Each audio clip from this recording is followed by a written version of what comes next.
Buen día, estimados estudiantes, profesor Omar Alvarado. Mi nombre es Juan Sebastián Oviedo Albarán, actualmente docente en formación de código 1-110-545-825. Actualmente me encuentro adscrito al programa de licenciatura en filosofía en el CEAT de Ibagué de la UNAD. Me encuentro en el curso de práctica pedagógica número 2. Para la actual tarea se nos ha solicitado que, atendiendo a la actual pandemia que se presenta a nivel mundial, hagamos la grabación de una de las clases que, bueno, bajo otras circunstancias probablemente se llevarían en un escenario presencial, pero por suerte tenemos la capacidad de trasladarlo a un entorno virtual.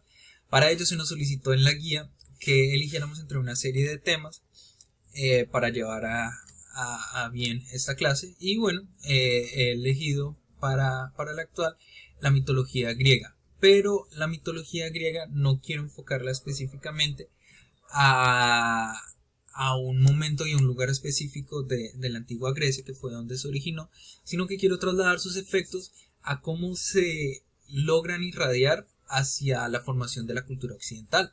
Ya sabemos que la antigua Grecia es en realidad la cuna de la cultura occidental que llega hasta nuestros días. Y quiero evaluar la forma en la que algunos pensamientos, algunas ideas y algunos conceptos se trasladarían después para formar un sistema de pensamiento basado en la sabiduría y la verdad. Como ya pueden adivinar, estoy hablando específicamente de la filosofía. Para ello podemos empezar a hablar de los dioses olímpicos, de los cuales ya algunos tenemos alguna cercanía, o bueno, hemos escuchado de ellos. Tenemos a Hera como la diosa de la familia, Demeter como la diosa de la agricultura, Hestia como la diosa del hogar, Zeus como el dios del rayo, aquel dios que reina sobre el Olimpo y eventualmente sobre los demás dioses, Poseidón, dios de los mares, Hades, dios del infierno, del inframundo. Tenemos que hacer énfasis en el hecho de que estos tres, Zeus, Poseidón y Hades, son hermanos. Dionisio, dios del vino y de las fiestas, Hermes, dios del comercio y mensajero entre los dioses, Afrodita, dios del amor, Hefesto, el dios del fuego, Ares, dios de la guerra, Artemisa, diosa de la caza, Apolo, dios de la belleza, y Atenea, diosa de la sabiduría y la justicia. Como podemos ver, cada uno de estos dioses lo que en realidad representa es un aspecto o un fenómeno de la realidad que se presenta en el momento en el que los griegos empiezan a observar la realidad, en el momento en el que empiezan a ser conscientes de la naturaleza y empiezan a ver las manifestaciones que dentro de ella misma se llevan. Entonces, al fenómeno del rayo, a la forma en la que las aguas se mueven, a la forma en la que se constituye el comercio, todo ello lleva de por sí una personificación. Es decir, a cada uno de estos eventos, a cada uno de estos fenómenos se le logra dotar una personalidad dentro de los dioses olímpicos que, como veremos más adelante, tienen de por sí una capacidad bastante humana. Dioses y hombres. Para la presente he preparado este video que tiene principalmente un cariz cómico, pero en realidad es bastante fiel a la historia. Bienvenida a Destripando la Historia con Pascu y Rodri.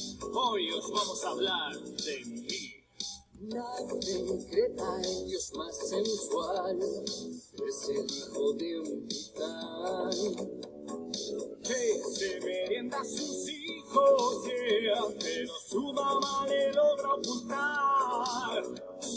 se cría en una cueva y una cabra le da de mamar. Se entrena con la idea de a Cronos derrotar. Zeus le da su padre una poción y a sus hijos vomitó. Zeus con sus hermanos le dejó enterrado en el Tártaro. El mundo entero se repartió con Hades y Poseidón. Él se queda en el Olimpo, yeah, donde empieza a ligar sin control. Lo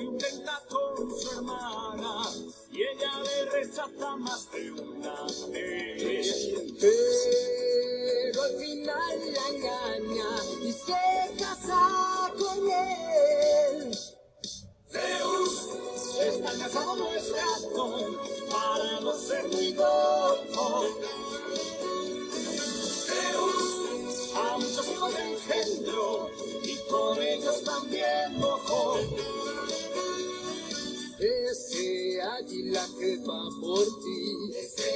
La lluvia de oro que cae sobre ti. Ese cisne que hay ahí. Y tu amiga de siempre, oh sí. Se transformó en su hermano para con su nieta poder brillar. Y con su tía estuvo 9 días sin parar. Zeus, aunque su madre lo ocultó, era aquel fontanero. Zeus, hoy puede que esté en tu salón, suplantando a tu perro. Zeus, la la la la la.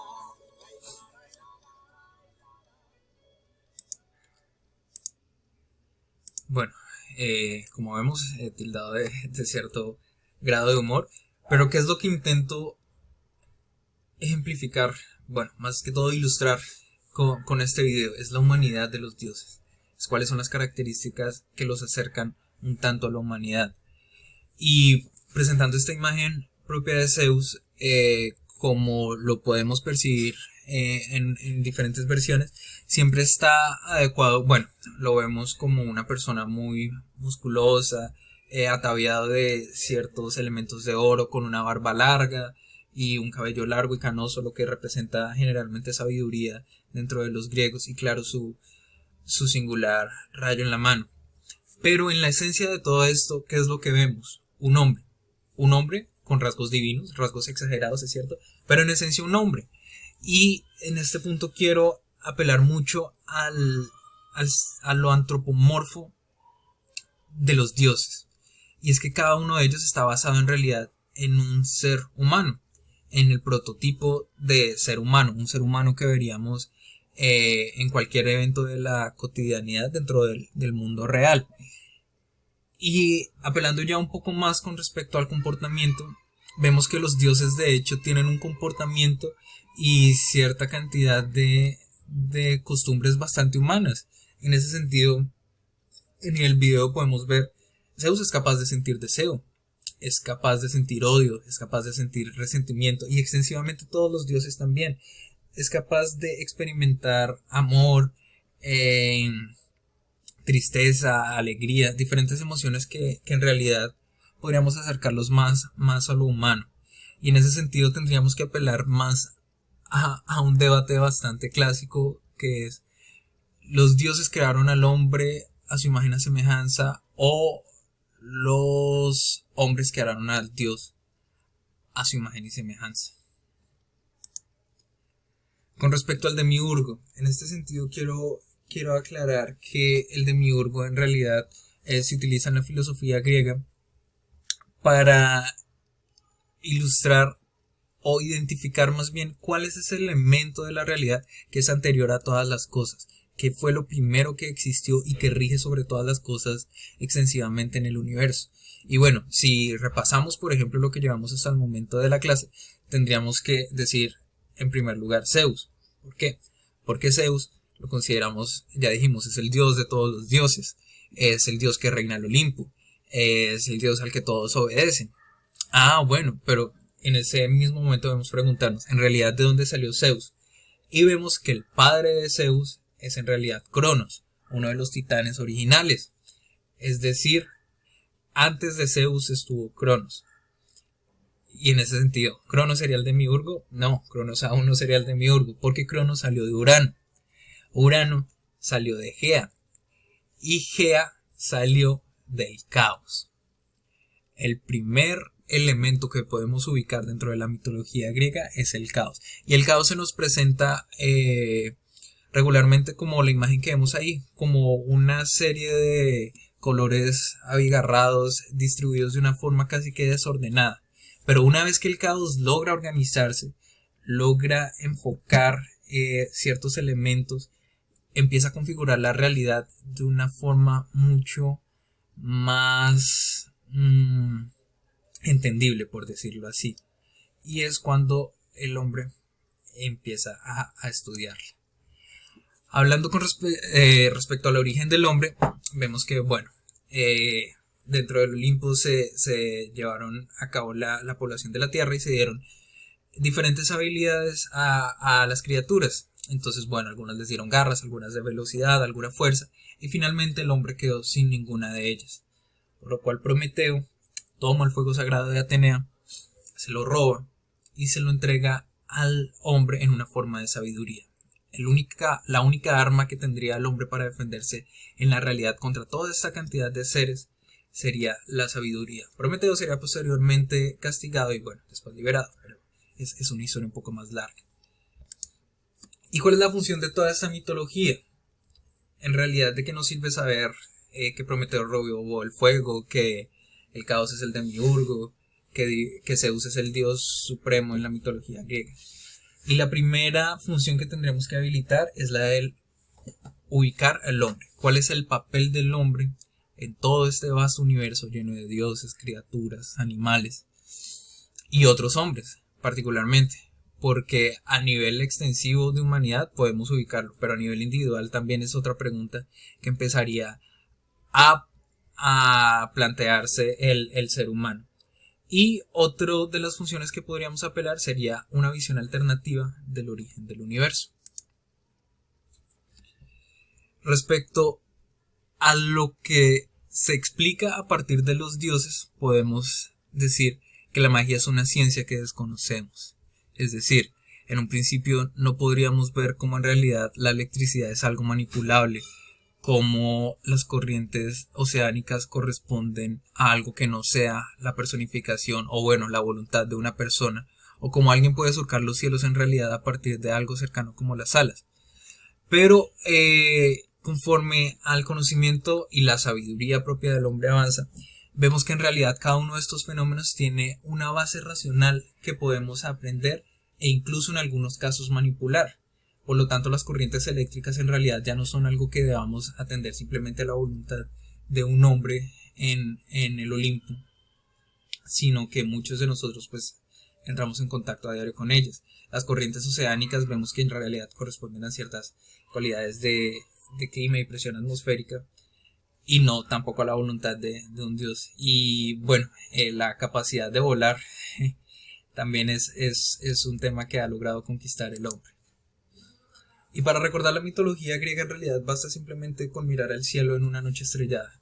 Vemos que en el mapa estelar existen diferentes versiones de los mitos griegos que han servido para alimentar la cultura occidental. Y en ese sentido podemos empezar a ver, por ejemplo, las 12 casas del zodiaco, que son en realidad las constelaciones por las que pasa el sol. Y más allá de esto, algunas constelaciones que en realidad están cargadas de historias, como Perseo, el semidios que estaría dispuesto para matar a la Medusa, Orión como un semidios también que estaría literalmente hecho de la orina de Zeus, y muchas historias que en realidad lo que harían sería conectar la historia de los dioses con la historia del hombre. En ese sentido podemos ver que la mitología griega, si bien en un primer lugar se puede mantener limitado a su escenario original, vemos que en realidad tiene extensiones mucho más vastas con respecto a la formación de la filosofía y la organización de ese caos a partir del conocimiento dado, ya sea a partir de una forma mitológica o no, dentro del trabajo, y cómo organiza el ser humano ese conocimiento para ponerlo a disposición de los demás, mejorar su experiencia existencial y lograr un estado de bienestar para todos. Así finaliza la clase. Muchas gracias por la atención.